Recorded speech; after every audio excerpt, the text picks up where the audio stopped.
चलो देखो बेटा, कल हम लोगों ने Newton's law of gravitation in vector form में पढ़ा था। ठीक है, उसमें हम लोगों ने क्या जाना था, एक बार मैं फिर से बता देता हूँ उसमें क्या जाना था। हम लोगों ने देखा था, लास्ट में आया था F12 फोर्स जो है वो नेगेटिव ऑफ F21 फोर्स के बराबर है। लास्ट हम लोगों के पास ये आया था। ठीक है, तो आपको क्या दिख रहा है, इन दोनों फोर्सेस का मैग्नीट्यूड सेम है बट डायरेक्शन अपोजिट है। और वो डायरेक्शन अपोजिट है हमें कैसे पता चल रहा, क्योंकि यहाँ ये नेगेटिव साइन लगा हुआ है। ये नेगेटिव साइन हमें यहाँ यहाँ यहाँ पर यही रिप्रेजेंटेट कर रहा है कि यहाँ पर मैग्नीट्यूड क्या है, सेम है, और डायरेक्शन क्या है इन दोनों फोर्सेस की, अपोजिट है। ठीक है, तो ये दोनों फोर्सेस बेटा जो हैं, दोनों ऑब्जेक्ट के सेंटर से सेंटर के बीच में लग रहा है। इसीलिए हम कहते हैं कि जो ग्रेविटेशनल फोर्स होता है ये कैसा फोर्स है, सेंट्रल फोर्स है। कैसा फोर्स है बेटा, सेंट्रल फोर्स। ठीक है, तो ये एक पॉइंट वाला लिख लीजिए, gravitational force is central force. एक पॉइंट इसके नीचे लिख लीजिए, या फिर ऐसे लिख लो, it is a central force. ये कौन सा फोर्स है बेटा, ये कौन सा फोर्स है, सेंट्रल फोर्स है। ठीक है, तो इसके बारे में हम लोगों ने कल पढ़ लिया था, और मैंने बताया था ये इंपॉर्टेंट है, पेपर में आता भी है। ठीक है, वेक्टर फॉर्म में, तो इसको आप लोग लगा जरूर लीजिएगा। ठीक है, एक बार फिर से अपने घर पे, ना आए तो फिर से पूछ लेना। ठीक है, चलिए अब लिखिए important characteristics of gravitational force. Next heading डालिए, important characteristics of gravitational force. Characteristics of gravitational force लिखिए, gravitational force between two bodies is conservative, या फिर डायरेक्टली लिख लो, इट इज अ, पहले तो लिख लो सेंट्रल फोर्स है, ये लिख चुके हो। फिर दूसरी कैरेक्टरिस्टिक लिख लो, it is a conservative force. कौन सा फोर्स है बेटा ये, कंजर्वेटिव। अब ये तो सबको पता है ना, कंजर्वेटिव नॉन कंजर्वेटिव क्या होता है, इसमें तो कोई दिक्कत नहीं है।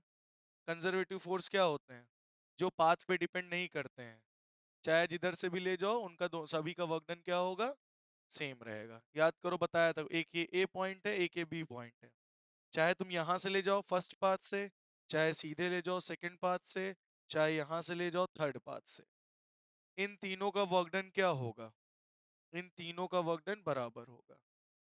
तो वो कौन से फोर्सेस होते हैं, कंजर्वेटिव फोर्स। तो ग्रेविटेशनल फोर्स कैसा फोर्स है, जो पाथ इंडिपेंडेंट होता है ना, फ्रिक्शन नॉन कंजर्वेटिव होता है। ग्रेविटेशनल फोर्स कैसा है, कंजर्वेटिव। ठीक है, मैग्नेटिक है, इलेक्ट्रोस्टैटिक है, ठीक है, स्प्रिंग है। तो ये बेटा ये क्या थे, कंजर्वेटिव फोर्स। नेक्स्ट पॉइंट लिख लीजिए आप लोग, gravitational force between to body central force, ये मैंने बता दिया है। देखो, law of gravitation strictly holds for point masses. Law of gravitation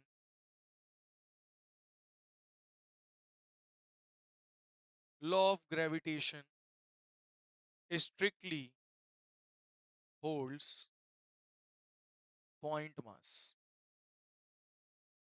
अब सबसे पहले ये बताओ, पॉइंट मासेस क्या होते हैं। पॉइंट मासेस का मतलब आपको क्या समझ में आ रहा है, नहीं। पॉइंट मासेस का मतलब आपको लग रहा होगा कि बहुत ही छोटा मास है, नहीं। ये छोटा नहीं, इसका साइज में बहुत बड़ा भी हो सकता है, डिपेंड करता है उसके साइज पे। जैसे कि हमारा अर्थ आपके अकॉर्डिंग बहुत बड़ा है ना, लेकिन दूसरे प्लैनेट से कंपेयर करोगे तो इनके और उसके बीच की दूरी बहुत ज्यादा है, तो earth behaves like a point mass. नहीं, यहाँ नहीं समझे। पॉइंट मास का मतलब ये नहीं कि बहुत छोटा मास है, पॉइंट मास का साइज बहुत बड़ा भी हो सकता है, डिपेंड करता है उसकी सेपरेशन पे। अभी मैंने एग्जांपल जैसे अर्थ, अर्थ तो बहुत बड़ी है माय अकॉर्डिंग, लेकिन अर्थ भी एक पॉइंट मास की तरह बिहेव करेगी। क्यों, क्योंकि अर्थ और जुपिटर का कंपैरिजन कर लो, उनके बीच में सेपरेशन बहुत ज्यादा है, तो हमें कैसे दिखेंगे? As a point mass. समझ में आई बात? और जैसे घर हमारे लिए बहुत बड़ा है, हम जाके ऊपर स्पेस से देखें जाके, तो ये घर हमें एकदम पॉइंट मास जैसा दिखेगा। तो साइज कितना भी हो सकता है, डिपेंड करता है सेपरेशन। बात आई समझ में या नहीं है? तो लॉ ऑफ ग्रेविटेशन स्ट्रिक्टली किसको होल्ड करता है, मतलब किस पे लगता है? पॉइंट मासेस पर। किस पे लगता है बेटा? हाँ। तो एक बात और याद रख लेना, ग्रेविटेशनल फोर्स जो होता है वो लाइट बॉडीज के लिए एकदम नेग्लिजिबल होता है। लाइट बॉडीज मतलब जैसे तुमने देखा होगा फेदर, पंखुड़ी, उसको ऊपर से गिराते हैं, ग्रेविटेशन जैसे लगता है उनमें लग ही नहीं रहा, एकदम आराम से फ्लोट करते करते करते करते नीचे गिरते हैं। तो लाइटर बॉडीज के लिए ग्रेविटेशनल फोर्स नेग्लिजिबल होता है। और यहाँ तक कि ग्रेविटेशनल फोर्स हम लोगों के लिए भी बहुत कम है। हम लोग को ग्रेविटेशनल फोर्स फील ही नहीं होता। फील हो रहा है तुम्हें ग्रेविटेशनल फोर्स? नहीं हो रहा ना। तो ग्रेविटेशनल फोर्स नेग्लिजिबल होता है लाइट ऑब्जेक्ट्स के लिए। किसके लिए बेटा? लेकिन बहुत ज्यादा लगता है किनके बीच में? मैसिव बॉडीज के लिए। जैसे अर्थ हो गया, सन हो गया, ये जुपिटर हो गया, है ना, यूरेनस हो गया, इन सब के बीच में जो ग्रेविटेशनल फोर्स लग रहा है वो बहुत पावरफुल है। ब्लैक होल, भाई साहब उसका तो इतना ज्यादा पावरफुल ग्रेविटेशनल फोर्स है कि तुमको अंदर घसीट लेगा, तुम बाहर ही नहीं जा पाओगे फिर। चाहे तुम जेट प्लेन लेके अंदर निकल, हल्का सा उसके पास चले जाओ, बस काम खत्म। चाहे जितनी तुम्हारे पास पावर हो, जा नहीं सकते, इतना ज्यादा ग्रेविटेशन होता है वहां, फील होता है अच्छा खासा। समझ में आई बात या नहीं आई? क्लियर हुआ? तो लेकिन लाइटर ऑब्जेक्ट के लिए क्या होता है ग्रेविटेशनल फोर्स? नेग्लेजिबल होता है। तो पॉइंट्स क्लियर हो रहे हैं? समझ में आ गई कैरेक्टरिस्टिक्स? ठीक है। तो इतनी बात समझ में आ गई सभी बच्चों को? हाँ, कंपैरिजन में। हाँ, अर्थ पॉइंट मास, कंपैरिजन नहीं, डिस्टेंस पे डिपेंड करता है। अब सन बहुत दूर है, अर्थ बहुत दूर है, उनके बीच की डिस्टेंस बहुत ज्यादा है, तो वो बिहेव करेंगे एज अ पॉइंट मास। समझ में आई बात? अब बहुत सारे लोग कहते हैं ग्रेविटेशन का प्रूफ क्या है ना, एविडेंस क्या है? आप लोग ग्रेविटेशन के बारे में बता रहे हो, हमें कुछ एविडेंस तो दो, ग्रेविटेशन क्यों हो रहा है, क्या मतलब है, कैसे है, मुझे नहीं समझ में आ रहा है। तो सबसे पहले एविडेंस है आपकी टाइड्स। टाइड्स देखा है? Tides, up lower tide, higher tides, लहरें। तो लहरें जो उठती हैं किसकी वजह से? ग्रेविटेशनल फोर्स की वजह से। किसकी वजह से है? भाई हमारे इर्द गिर्द क्या घूम रहा है हमारे अर्थ के? मून। मून के पास भी ग्रेविटी है। कितनी है अर्थ के कंपैरिजन में? 1/6 पार्ट है, कम भी नहीं है ठीक ठाक। तो अगर 1/6 पार्ट ऑफ ग्रेविटी है, तो क्या वो हमारे समंदर के पानी को अपनी तरफ नहीं घसीट रहा होगा? बिल्कुल। लेकिन हमारे अर्थ की ज्यादा ग्रेविटी है, तो वो वापस घसीट लेता है। तो पानी उठता तो जरूर है, लेकिन वापस नीचे घसीट लिया जाता है। तो क्या बनी? लहरें। तो ये सेम ग्रेविटी से खींचोगे तो ऊपर पानी चला जाएगा, और क्या खिंच जाएगा, बराबर का रहेगा, पानी ऊपर दिखेगा तुम्हें तैरता हुआ। बात समझ में आई या नहीं आई? मतलब ये प्रूफ है किसका? ग्रेविडेंस, वो सॉरी, ग्रेविटेशन का एविडेंस है। समझ में आई बात? हाँ, टाइम जब सोलर एक्लिप्स और लूनर एक्लिप्स होता है, तब law of gravitation found to be reasonable correct. मतलब लूनर क्लिप्स और सोलर एक्लिप्स जब होता है, तो बहुत बढ़िया आपका ये कैलकुलेट करने के लिए आता है। मतलब ये लॉ बहुत ही अप्रोप्रिएट, मतलब अप्रिसिएटेबल, एकदम करेक्ट होता है। क्योंकि सोचो जब आमने सामने होंगे, तो दोनों आमने सामने होंगे, जैसे हम लोग पढ़ते हैं, एक मास ये एक मास ये एकदम आमने सामने आ गए, तो आराम से इनमें हम लोग ग्रेविटेशन लॉ लगा सकते हैं। हम्म। हाँ, तो इतनी बात समझ में आ गई है नहीं? तो एविडेंस क्लियर हुए। एक और एविडेंस है। अब आप कोई भी ऑब्जेक्ट को जब छोड़ते हो, तो हमारा प्रश्न उठता है नीचे ही क्यों गिर रही है, ऊपर क्यों नहीं जा रही है? तो ग्रेविटेशनल फोर्स की वजह से वो नीचे ही गिरती है। क्यों? कैसे गिरती है? ग्रेविटेशनल फोर्स की वजह से, ड्यू टू एक्सेलरेट करती है नीचे की तरफ। जब गिरती है तो बॉडी नीचे की तरफ तेजी से क्या करती है? एक्सेलरेट करती है, ड्यू टू ग्रेविटी। बात समझ में आई है नहीं? तो बेटा जी, स्मॉल जी क्या होता है? Acceleration due to gravity. ये भी एक एविडेंस ही है, ग्रेविटी है मतलब, है ना? बात समझ में आई इतनी है नहीं आई? मतलब जब हम छोटे थे तो हम ऐसा सोचते थे, जब हम क्लास में थे। तो जैसे हम मतलब कहते नहीं कि जब ऊपर लोगों को भेजा जाता है ऊपर, मतलब मून पे, तो मून पे भेजने से पहले यहाँ पे एक ऐसा कमरा डिजाइन करते हैं कि उस कमरे से पूरी हवा बाहर निकाल देते हैं, वैक्यूम जनरेट कर देते हैं, तो उसमें लोग उड़ते हैं और उड़ने की प्रैक्टिस करते हैं। सूट वूट पहन के उड़ने की प्रैक्टिस करते हैं क्योंकि पहली बार वो मून पे जाते हैं। तो मैंने ये सोचा था ग्रेविटी किसकी वजह से है? हवा, एटमॉस्फेयर, मीडियम। अगर मीडियम ना हो तो ग्रेविटी चली जाएगी, चली जाएगी। क्या? हाँ, उस कमरे में केवल क्या लग होता है पता है? वैक्यूम चैम्बर देखा है? लेकिन वैक्यूम चैम्बर तुमने देखा होगा उसमें उड़ते तो नहीं है। वैक्यूम चैम्बर तो छोटा सा होता है, तुमने देखा होगा यूट्यूब शॉर्ट्स पे आते हैं, उसमें उड़ता तो नहीं है। तो ग्रेविटी सोचो, मतलब ग्रेविटी जैसी कोई चीज होती है? नहीं होती। ग्रेविटी है कोई चीज?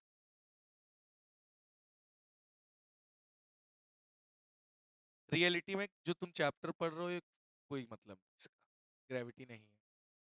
अगर रियलिटी में भी आगे जाओगे, अभी आगे पढ़ोगे, तो उसमें बताया गया है जो अर्थ है वो एक स्पेस टाइम में प्रेजेंट है। मतलब एक चादर है बड़ी सी, उस चादर पे तुमने इतनी बड़ी सी फुटबॉल डाल दी। अब फुटबॉल क्या करेगा? जब चादर पे डालोगे तो चादर को नीचे कंप्रेस करेगा। तो स्पेस टाइम को वो क्या कर रहा है? बेंड, जिसकी वजह से चारों तरफ से अर्थ पे फोर्सेस लग रहे हैं, मतलब हर तरफ से अर्थ को एक फोर्स लग रहा है, मतलब हर तरफ से अर्थ को एक खूब सारे फोर्सेस कंप्रेस कर रहे हैं। उसकी वजह से चीजें और नीचे की तरफ भागती हैं, मतलब कोर की तरफ। ऐसा है ग्रेविटी जैसी कोई चीज। हाँ यार, वही तो हम भी सोच रहे हैं, उस कमरे में आखिर क्या करते हैं। नहीं, पंखा थोड़ी ना, पंखा नहीं लगाते।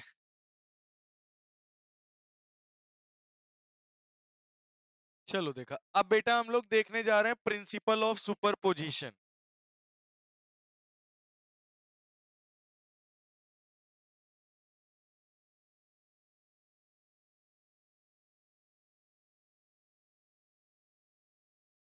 तो बेटा अब आता है प्रिंसिपल ऑफ सुपरपोजिशन।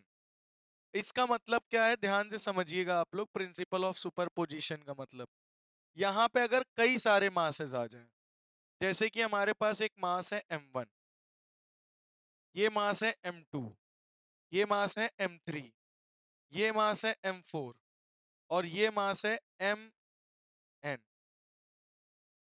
ठीक है, ये बात समझ में आई? अलग एक मास बीच में रखा और ये सारे मासेस किसके ऊपर फोर्स एक्सर्ट कर रहे हैं? m1 पर।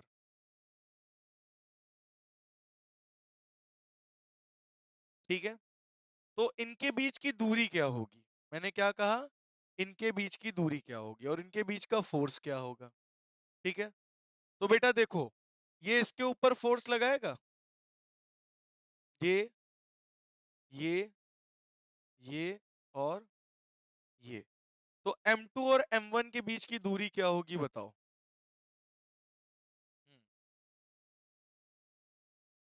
m2 m1 की दूरी क्या होगी? r21। मान ले। इसके बीच की दूरी r31। इसके बीच की दूरी r41। इसके बीच की दूरी rn1। बोलो, क्या ये बात समझ में आई? अच्छा, ये इसके ऊपर कितना फोर्स लग m2 इसके ऊपर कितना फोर्स लगा के इसको घसीट रहा होगा? m2 इसको अपनी तरफ खींच रहा होगा m1 को, कितना फोर्स लगा के? F12। m3 भी m1 को अपनी तरफ घसीट रहा होगा, F13। m4 भी m1 को अपनी तरफ घसीट रहा होगा, F14। और mn भी अपनी तरफ इसको घसीट रहा होगा, m1n। F1n। बोलो, क्या इतनी बात समझ में आई या नहीं आई? अब यहाँ पे एक फोर्सेस लग रहे हैं, कई सारे फोर्सेस लग रहे हैं। हम्म, बताओ।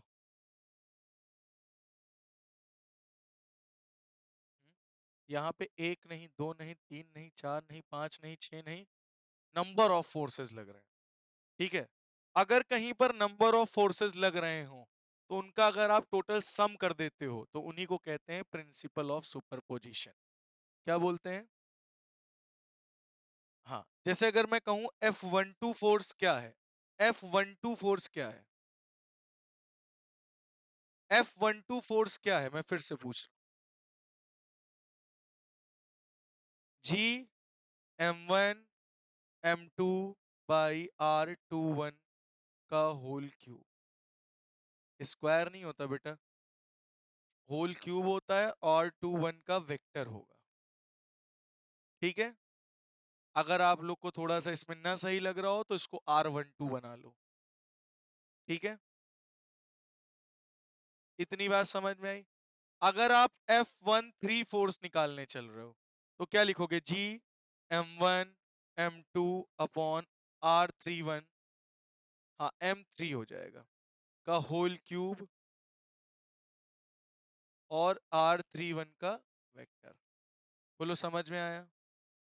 नेक्स्ट, अगर आपको F1n निकालना हो फोर्स तो क्या करोगे? G m1 mn upon R n1 vector का होल क्यूब Rn1 का क्यूब, वो वेक्टर। तो अगर आपको नेट फोर्स निकालना होगा तो क्या करोगे? आप क्या करोगे? F12 plus F13 plus F14 plus and so on F1n, इन सभी का आप टोटल सम कर दोगे तो आपका निकल आएगा नेट फोर्स। बात समझ में आ गई इतनी? क्या इतनी बात क्लियर हो गई है? इसको कहते हैं प्रिंसिपल ऑफ सुपरपोजिशन, जहां पे हम सारे फोर्सेस का टोटल सम कर देते हैं, उसी को हम लोग बोलते हैं प्रिंसिपल ऑफ सुपरपोजिशन। क्लियर हो गया? समझ में आ गई बात? बोलो बेटा, नोट कर लीजिए। चलो अच्छा, देखो बेटा, अब अभी तक में हम लोगों ने क्या क्या पढ़ा था? हम लोगों ने फॉर्मूला जाना, F is equal to G m1 m2 by r square, और हम लोगों ने प्रिंसिपल ऑफ सुपरपोजिशन पढ़ा, F1 plus F2 plus F3 and so on Fn। ठीक है, ठीक है, ये चीज हम लोगों ने पढ़ा था। तो अब हम लोग बेटा इसके कुछ एग्जाम्पल्स करेंगे, देन हम लोग आगे बढ़ेंगे। तो चलिए क्वेश्चन नोट करिए सभी बच्चे। क्वेश्चन है, a sphere of mass 40 kg, a sphere of mass 40 kg is attracted by a second is attracted by a second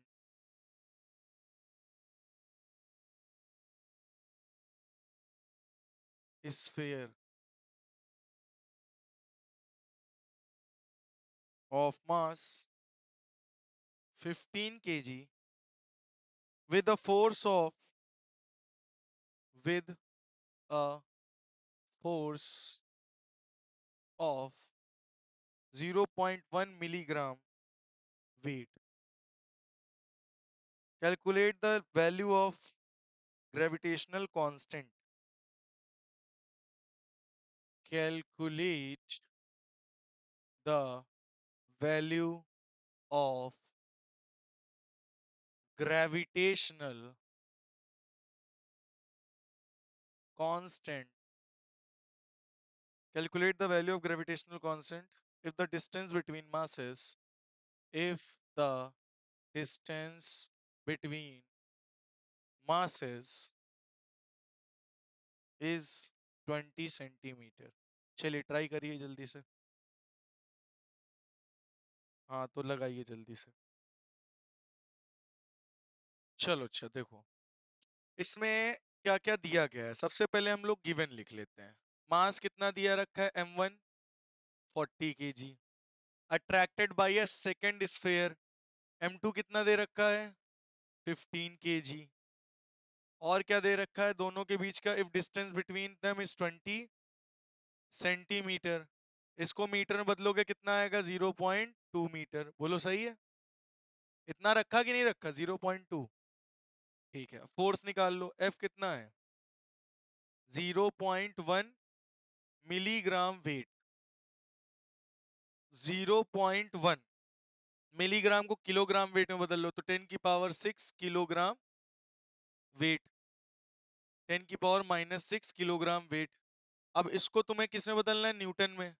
तो 0.1 इंटू 9.8 इंटू 10 की पावर -6 न्यूटन।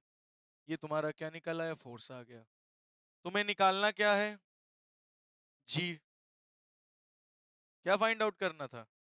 तो F इज इक्वल टू क्या होता है? G m1 m2/r²। तो G is equal to F r² by m1 m2। Force कितना है? 0.1 into 10 की पावर -6 मिलीग्राम था ना बेटा ये, इंटू 9.8, और रेडियस 0.2 इंटू 0.2, और मास कितना दे रखा है? 40 इंटू। हाँ बेटा, इतनी बात समझ में आई या नहीं आई?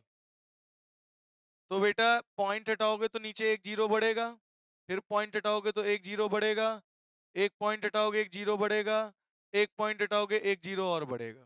क्या इतनी बात समझ में आई? ठीक है। अच्छा, तो 2 1 जा 2, 2 2 जा 4, यहाँ क्या बचा? 20।